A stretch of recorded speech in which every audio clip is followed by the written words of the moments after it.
এই বৈষম্যবিরোধী ছাত্র আন্দোলনে এত পাওয়ারটা কোথায়? পাওয়ার কিন্তু কিছু না, পাওয়ার হলো তারা প্রশাসনের সাপোর্টটা পাচ্ছে। প্রশাসনের সাপোর্ট পারলে সবাই, যে বলে না গ্রামে একটা প্রবাদ আছে দেখবেন, যে গলির কুকুর কিন্তু নিজের গলিতে বাঘ, আবার অন্য গলিতে গেলে সে কিন্তু তখন বিলাই হয়ে যায়। তো এখন এখানেও একই জিনিসটা, যে এখন যখন গভর্নমেন্টের সাপোর্ট পায় তখন সবাই বাঘ হয়ে যায়। ছাত্রলীগও বাঘ ছিল, হারিয়ে গেছে, এরাও বাঘ হয়ে আছে। ওই জন্য ওয়েট করেন, দেখেন ইলেকশনের টানাপোড়েন যখন শুরু হবে, দেখেন কি হয়।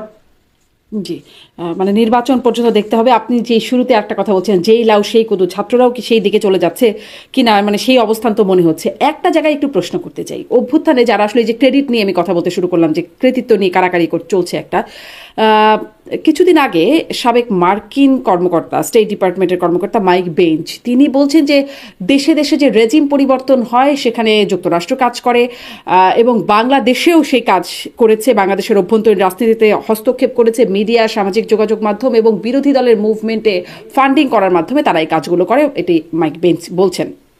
এবং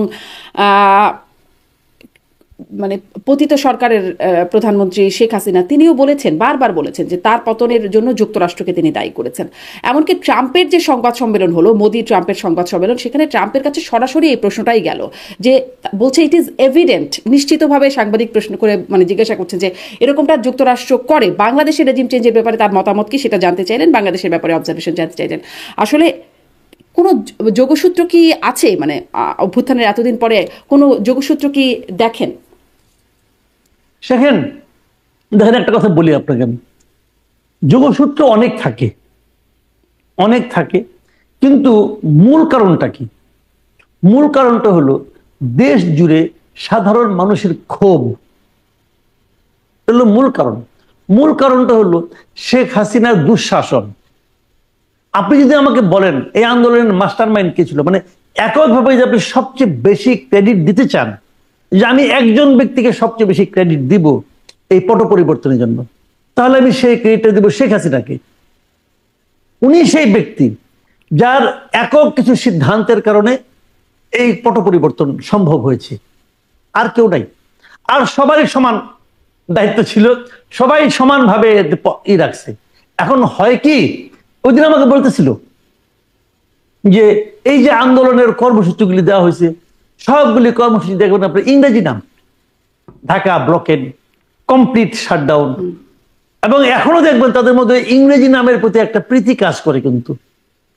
এবং তারা বলছিল যে ইংরেজি নামগুলি একটা বড় প্রভাব বিস্তার করছে।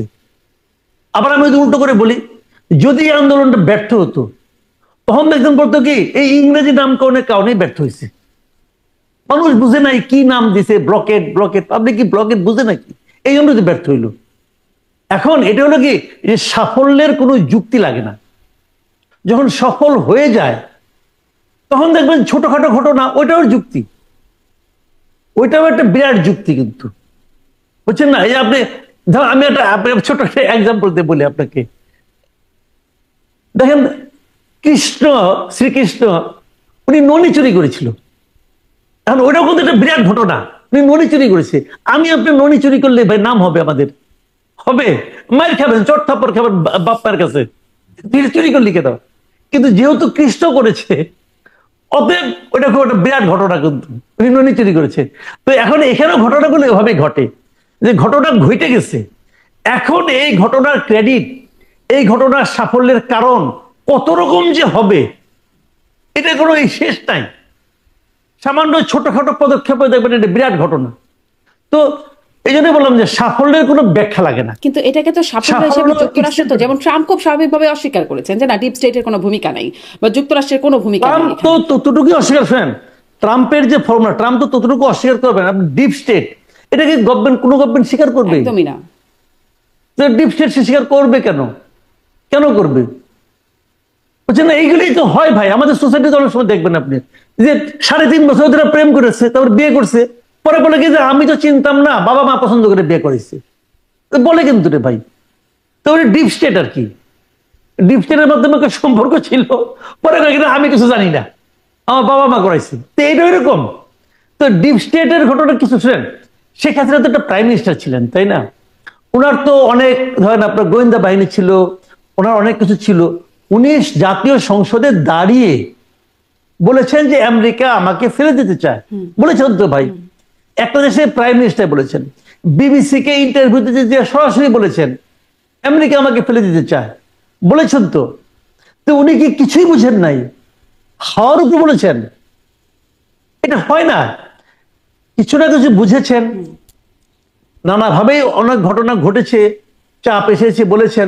কাজে ডিপ স্টেট এটা তো আর এই শব্দগুলি তো আজগুবি না, এমন তো না এই শব্দগুলি পৃথিবীতে কেউ কখনো শুনে নাই, হঠাৎ করে হয়ে গেল, তা তো না রে ভাই। এর তো প্রয়োগ আছে। পাকিস্তানে ইমরান খানের পতন কেন ঘটলো? আপনি বললেন আমেরিকার ভূমিকা আছে, বলতে পারেন, আপনি বলেন ডোনাল্ড লুর ভূমিকা আছে, বলেন আপনি, অসুবিধা নেই, কোনো প্রমাণ করতে পারবেন? বন্ধ করতে পারবেন না তো। বাট সবাই জানে কি হতে পারে। তো এরকম এখানেও ঘটেছে, কেউ কি স্বীকার করবে? আমেরিকা স্বীকার করছে পাকিস্তানের ঘটনাটা? স্বীকার তো করে নাই, এটা কেউ স্বীকার করে না। কাজেই কিছুর আগে অনেক কিছুই ছিল, বাট মূল ঘটনা হলো যে জনগণের ক্ষোভ ছিল। আপনি যদি জনগণের ক্ষোভটা প্রশমিত করতে পারতেন তাহলে এগুলি কোনোটাই কার্যকর হতো না। জনগণের ক্ষোভ ছিল, অন্যান্যগুলি সাইড হিসাবে কাজ করছে।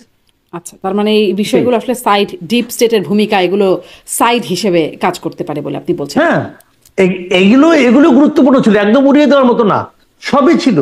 কিন্তু যদি জনসমর্থন থাকতো তাহলে হয়তো এগুলি এভাবে কাজ করতো না। মানে মাইক বেঞ্চের যে কথা, সাক্ষাৎকার, তাতে বোঝা যাচ্ছে যে জনসমর্থনকে ওদিকে দেওয়ার জন্য মিডিয়ায়, সামাজিক যোগাযোগ মাধ্যমে, বিভিন্ন গানের মাধ্যমে, সংস্কৃতির মাধ্যমে, মানে জনগণকে একদিকে মুভ করানোর জন্য মানে এই ডিপ স্টেট বা এরা, যুক্তরাষ্ট্র কাজ করে। সেটা করতে পারে, সেটা যে করতে পারে না এবং তারা যেখানে ইনভেস্ট করে না তা না, পৃথিবীর সব জায়গায় করে এগুলো নানাভাবে। মানে জনমত গড়ে তোলার ক্ষেত্রে তারা একটা ভূমিকা রাখে, কিন্তু সেই ভূমিকাগুলো অর্থহীন হয় তখন যখন নাকি তার সঙ্গে বাস্তবতার কোনো মিল না থাকে। শেখ হাসিনার শাসনামলের শেষ দিকে আপনি বলেন ভাই, কোন বাস্তবতাটা আপনার জন্য আরামদায়ক ছিল? বলেন আপনি, ওনার কোন কাজটা আপনার জন্য আরামদায়ক ছিল? একজন প্রাইম মিনিস্টার বলতেছেন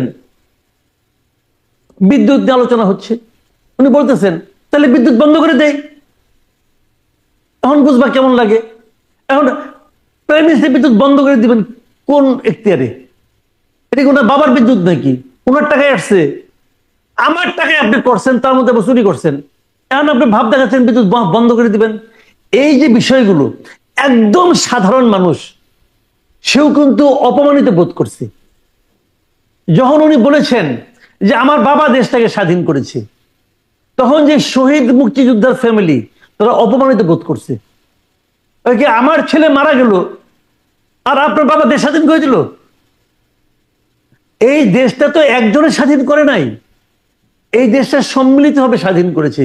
অনেক লোকের রক্ত গেছে, অনেক লোকের ইজ্জত গেছে, অনেক লোকের বাড়ি গেছে, ঘর গেছে। আপনার কি গেছে? স্বাধীনতা যুদ্ধের শেখ হাসিনার পরিবারে কি ক্ষতি হয়েছে বলেন? তাদের বাড়িতে তো 2টা প্রাপ্তবয়স্ক নারী ছিল, সে ছিল, তার বোন ছিল। কেউ রেপ হয়েছে? হয় নাই তোরে ভাই। কেউ মারা গেছে? যায় না তোরে ভাই। This was reality. আপনি ওর যতভাবেই দেখেন, কিন্তু কাজেই আপনি যখন মানুষকে সম্মান করবেন, মানুষ আপনাকে সম্মান করবে। আপনি যখন মানুষকে অপমান করবেন, মানুষ আপনাকে ঘৃণা করবে। এটাই রিয়েলিটি, এটা সারা দুনিয়ার রিয়েলিটি। জি, মানে এই রিয়েলিটিরই একটা পরিণাম হচ্ছে এই অভ্যুত্থান বা এর পতন। এর পেছনে এর সাথে ডিপ স্টেট এবং সবকিছুরই একটা ভূমিকা, যোগাযোগ থাকতে পারে, সবকিছু মিলিয়ে থাকতে পারে, কিন্তু মূল ঘটনা হলো এটা, স্পষ্ট। এই দেশের মানুষ ক্ষুব্ধ ছিল। জি, মানে ক্ষোভটা একদম বাস্তব, তারপরে আরো সাথে যা যা আছে সেগুলো যোগ হয়েছে। এই যে আমি যেই সংবাদ সম্মেলনে আসলে ট্রাম্পকে এই প্রশ্নটা করা হলো, সেখানে ওই বিষয়টা নিয়ে অনেক আলোচনা হয়েছে। তারপরে একটু আপনার কাছ থেকে শুনতে চাই যে বাংলাদেশ প্রশ্নে তিনি বললেন যে মোদির উপর ছাড়ছেন, এবং তিনি যে বললেন যে মোদি দীর্ঘদিন ধরে এটি নিয়ে কাজ করছেন, বাংলাদেশ নিয়ে কাজ করছেন। মোদি কি কাজ করছেন বাংলাদেশ নিয়ে দীর্ঘদিন ধরে? এটা খুব ইন্টারেস্টিং, কিন্তু এই পয়েন্টটা নিয়ে কেউ কিন্তু খুব একটা আলোচনা করে না, এবং প্রশ্ন আমি প্রথম শুনলাম আপনার কাছ থেকে। এটা খুব ইন্টারেস্টিং, কেন লোকে এটাকে মানে ইগনোর করলাম বুঝতে পারলাম না। ওই প্রশ্নের উত্তরে ট্রাম্প আসলে মোদিকে কিন্তু একভাবে ষড়যন্ত্রকারী হিসেবে কিন্তু চিহ্নিত করে দিয়েছেন। শত বছর ধরে কাজ করছে নাকি ইন্ডিয়া, ইন্ডিয়া নাকি 100 ইয়ার্স বলেছে, কিন্তু ইন্ডিয়ার ডিপ স্টেট এত বছর কাজ করছে কেন? এখন দুটো পয়েন্ট। এক নম্বর হলো, হয় ট্রাম্প এগুলি বুঝেই না, এবং এটা হওয়ার সম্ভাবনা বেশি। আমি মনে করি আপনার প্রেসিডেন্ট, আপনি এই দেশে আছেন এখন, আপনাদের প্রেসিডেন্ট নিয়ে বলতেছি, কিছু মনে করেন না। এই ভদ্রলোকের নলেজ লেভেল নিয়ে না আমার অনেক মাঝে মাঝে হাসতে ইচ্ছা করে, যে ওনার জ্ঞান গম্যি একটু কমই আছে। উনি খুবই উনি বলে না যে সে একজন যে কোনো মানুষ, সে আসলে একজন যে কোনো মানুষ। প্রেসিডেন্ট হওয়ার জন্য যে জ্ঞানগম্যি থাকা লাগে, ওনার কর্মকাণ্ডে, ওনার আচরণে, ওনার আপনার কি বলবো বডি ল্যাঙ্গুয়েজে, এই আমি কিছুই দেখি না, কিছুই দেখি না। উনি যে কথাগুলি বলেছেন, এই কথাগুলি কোনো অর্থই হয় না আসলে। এবং আমার ধারণা কেন যেন উনি বাংলাদেশ সম্পর্কে খুব বেশি কিছু জানেন কিনা, এটা নিয়েও আমার সন্দেহ আছে।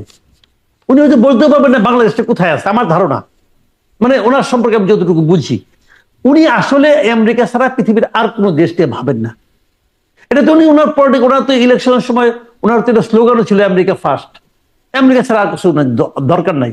যে কারণে উনি WHO থেকে নিজেকে বের করে নেন, যে কারণে উনি আপনার বিশ্ব জলবায়ু থেকে নিজেকে বের করে নেন, যে কারণে উনি USAID কে বন্ধ করে দেন, সবই করেন। কারণ এইগুলো হলো উনি, এটাই হলো ট্রাম্প। কিন্তু যাই আমি তাকে বলি না কেন, সে যে আমেরিকার যুক্তরাষ্ট্রের সে যে প্রেসিডেন্ট, আমি অপছন্দ